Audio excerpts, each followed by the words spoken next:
So, as happens every couple of years, Illumination have just released a brand new film in the Despicable Me/Minions franchise. And as someone who's a big fan of this franchise, I once again am bracing for the most awful reviews of all time.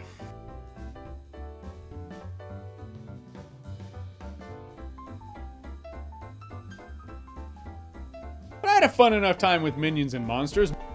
This was a really good time at the theater. Minions and Monsters has released to universal critical acclaim. Where the fuck were you people my entire fucking life? I was out there on the front fucking lines my entire childhood defending this bum-ass franchise, and everyone laughed at me! Everyone said I'm a moron! You're brain dead! Fuck you! So only now that I'm an old-ass fucking man, you people decide, now we like it! All of a sudden we've decided, no, we don't fucking hate this thing! We motherfucking love it! It's the best thing since sliced bread! Okay, but seriously, this thing had 100% on Rotten Tomatoes for like a very brief period, and it's found a settling point at around 90%. And I'm just sat here like, man. Okay, first of all, I get it. Minions and Monsters is great, okay? It's a really fun homage to cinema. You know, it's like, I really enjoyed this film. It's absolutely one of the better films of the franchise. But Jesus Christ, it is not the Citizen Kane of the Despicable Me franchise. Technically it is, that is a moment in the movie, but my point being is like, am I the only one who's really starting to question the shift in how people feel about the Minions? This is less of a Minions and Monsters review, and more about that. About the fact that, you know, people hated these things for years. You know, it's like when Despicable Me 2 came out, everyone got so oversaturated with the Minions that they became an endless hate, like, campaign on the internet. You know, and I wasn't joking on the intro. When I was a child, genuinely, it was rough out there. And I tell you, the older I've gotten, and evidently haven't fallen out of love with the series, it's gotten harder and harder to say, this is why I love this franchise. But, you know, for anyone who is subscribed and anyone who knows my channel already, you'll know that the reason I love this franchise, a big part of it is the Minion Rush mobile game, okay? I love this game as a kid, haven't really stopped playing it, I cover every update on YouTube, people love watching me talk about this game. So that, I mean, is for me the main reason that I have all this homage to Minions around, like, my room and stuff, is because, you know, this was a big part of me getting into the media industry. You know, because if it weren't for Minion Rush, I may have never started content creating, or, like, discovered how to run a social media campaign and that kind of thing. So, you know, let's talk a little bit about Minions and Monsters and why people love it, because, like I said, it isn't difficult to see why. The film is pretty smart with its storytelling. You know, it's like, it really does pay a very large tribute to the history of cinema. You know, it gets a few things wrong, I think, but ultimately, it's just an incredibly charming movie. And I don't know what more to say about it, because outside of that, outside of the core thematics at play in the movie, the way it presents itself and the way that it's told and all of that is very much in line with the rest of the franchise.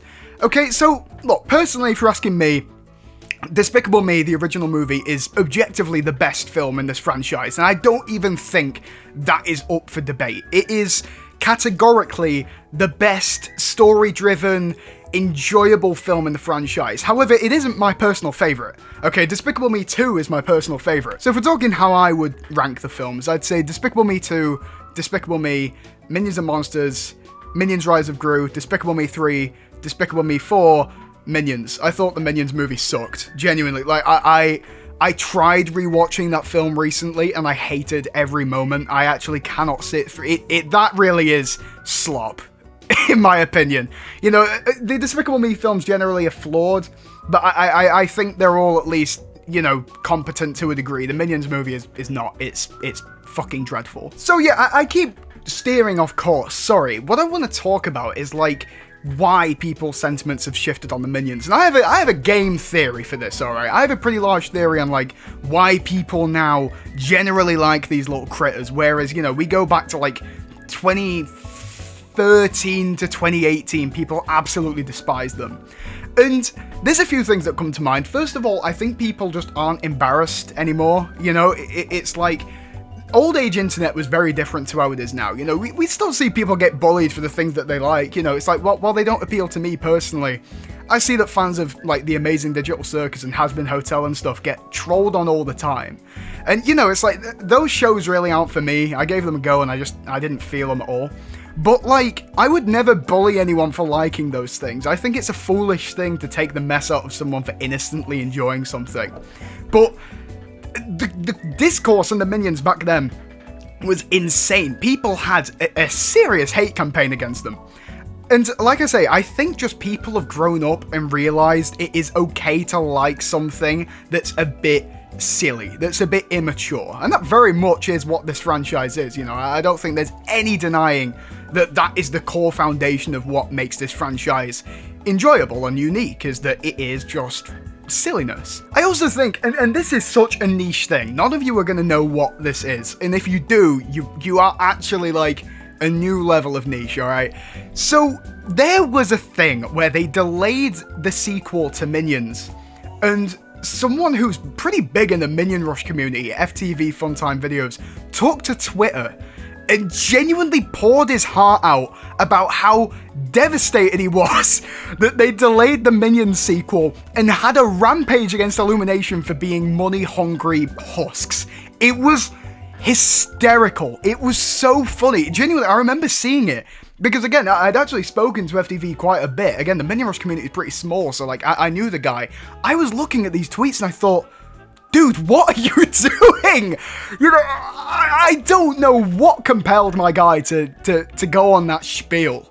But nonetheless, that went pretty viral, and suddenly people just kind of really wanted Minions 2 to release just so that my boy FTV could watch it. You know, and, you know, Minions 2 came out, and obviously the whole Gentle Minions thing happened. I even took part in that. You know, I took some of my boys to go and see the movie. And, like, I think that is just an example of people celebrating something silly. The internet has shifted. People love dumb stuff now. And whether you like it or not, the Minions are just the pinnacle of stupidity.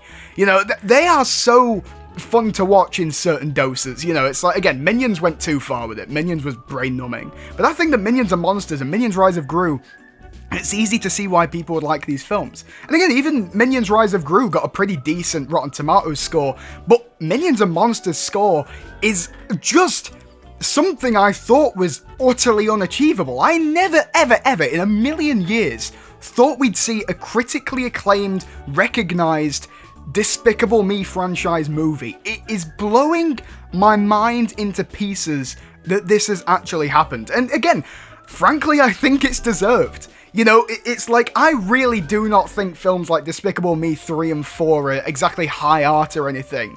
But equally, I can't help but feel like people were a little bit harsh on them. You know, it's like, I actually don't think the narratives in those movies were all that bad. I think there was still something to be taken from them. And, you know, people say that the Minions, like, overshadowed the Despicable Me films from the sequel to number 4. I disagree. Rewatch Despicable Me 1 and then go on to Despicable Me 2. They are, like, slightly more prevalent, but the centric story is still on Gru and stuff. And again, not that that fucking matters, because we've got a solo Minions film that is critically outperforming Despicable Me as a franchise. Again, there is not a film in the entire chronology that has beaten Minions and Monsters in the way it's been received. And again, my case in point is this. Audiences have shifted. People have changed their mind on how they view these things for the better, I think. I also think it's because we see so much slop on the internet now that it's kind of just nice to see something genuinely made by silly people. You know, you see so much AI crap online that's supposed to be funny or, like, jovial, but it just comes across as crass and empty. But then when you see something that's clearly had so much heart and soul put into it, like Minions and Monsters, which is a movie that pays homage to media, I think that really is something that people were desperate for. Because it takes what AI is trying to do with these content creators who push out shorts of kittens dancing or whatever, and instead uses the silly nature and something a little bit, you know, otherworldly to pay homage to something real, to pay homage to media. And I think that's what we needed right now, and I think that's why people are responding so well to it. You know, I just think it's wonderful, okay? I just think it's great that people aren't afraid to like what they like anymore. And I also think it's great that, you know, our critics shifting. I think maybe with the media landscape, that's why they've been so kind to this film, is because it's just a bit of fun, and that's loads rarer now than it was when, say, Despicable Me 3 came out. You know, you'd get a billion films of the same caliber when that film came out at the same time, but now, you know, now we don't see it as much, and it's kind of getting a little bit sad. So, you know, again, I'll wrap it up here. I'm over the moon. I feel like I fucking won. I've won the goddamn lottery. I was right. You fuckers were wrong. I win. That's how I'm viewing this anyway. You know, again, throw your comments out there, you know, say that the original Despicable Me franchise and Minions franchise weren't that good. Frankly, I'm not going to sit here and disagree with you. I like dumb shit. I am not an intelligent man, that's why I'm a journalist, alright? It's like, you know, I think I am easily pleased, ultimately. You know, it's like there's a lot of, like, more, I don't know, sophisticated media that I like. For example, you know, I'm a big Doctor Who fan. A lot of that is really well-made storytelling. You know, Garth Marenghi's Dark Place is like one of my favorite pieces of media ever, because I think that is just genius comedy. A video which is in the works, by the way. I will be releasing a video about that pretty soon. You know, there's a lot of things I like that maybe don't fit the mold of films like Despicable Me, but like I say, these films exist. I, for one, am very pleased with it. So, good day for me. I will say, though, that those early day reviewers were right about one thing. I can't remember who said it, but they were bang on the money. Gru has a ridiculously obvious advantage in a 69.